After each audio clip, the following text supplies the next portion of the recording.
Bismillah, alhamdulillah, wassalatu wassalamu ala rasulillah. Savol. Bismillahirrohmanirrohimni Fotihadan oldin o'qishlik namozda har rakatda farzmi yo'qmi debdilar. Bu masalaga javob berishdan oldin Bismillahirrohmanirrohim o'zi nima? Shuni bilib olishimiz kerak. Ulamolar ijmo qilgan Bismillahirrohmanirrohim Qur'ondagi bir oyat ekanligiga. Naml surasida Alloh subhanahu va taolo Sulaymon alayhisalom qissasida innahu min Sulaymana va innahu bismillahirrohmanirrohim degan oyatni keltirgan. Demak, nima bo'lganda ham Bismillahirrohmanirrohim kalimasi Qur'ondagi bir oyat.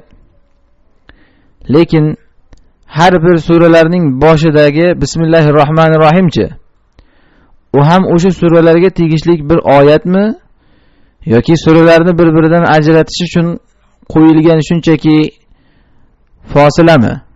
Ya'ni ajratuvchi bir narsami? Bu ikki xil qavlni aytganlar ham bo'lgan. Ba'zi ulamolar har bir suraning boshidagi bismillah o'sha suraga tegishli oyat degan. Agar shu so'zni olsak, namozda har bir suraning boshida bismillahni aytishimiz shart bo'ladi. Ba'zi ulamolar aytganki, har bir suraning boshidagi oyat emas, faqat Fotihaning boshidagi oyat degan. Faqat Fotihaning boshidagi oyat degan. Bu so'z bo'yicha hamma surani boshlashda Bismillahirrohmanirrohim deb boshlashimiz shart emas. Faqat Fotihani bismillahsiz o'qib bo'lmaydi, chunki u Fotihaning bir oyati, birinchi oyati o'sha bo'ladi. Buni deganlar ham bo'lgan. Lekin namozda endi o'qishlik masalasiga kelsak, namozda Rasululloh sollallohu alayhi vasallam Fotihadan oldin Bismillahirrohmanirrohimni o'qiganlar. Bu to'g'risida sahih hadislar bor. Faqat ixtilof shundaki, namozdan oldin Fotihadan oldin namozning ichida Bismillahirrohmanirrohimni o'qiganda jahriy o'qiladimi, maxfiy o'qiladimi?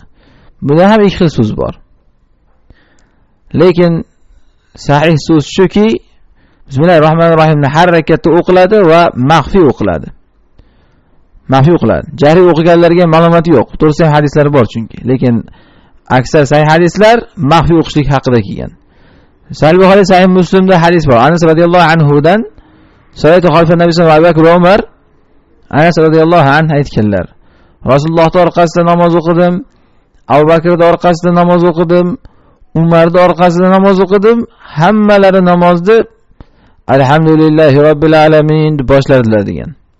Ya'ni Bismillahirrohmanirrohimni aytmasdi degan. Aytmasdi degan jahriy aytmasdi ya'ni. Ichida aytardi. Ichida aytardi. Jahriy aytmasdi degan. Shuning uchun bu masalalarda hammasi yuqorida aytganimizdek ixtilofli masalalar. Nima bo'lganda hammasini aytish kerak. Ixtilofdan chiqishlik uchun aytish kerak. Hamma suraning boshida har rakatda Bismillahirrohmanirrohim aytadi. Faqat mana shu hozir yuqorida aytgan Anas hadisiga muvofiq sir qilib aytadi, ichida aytadi. Ya'ni jahriy qilib ovozini chiqarib aytmaydi. Allohu alam.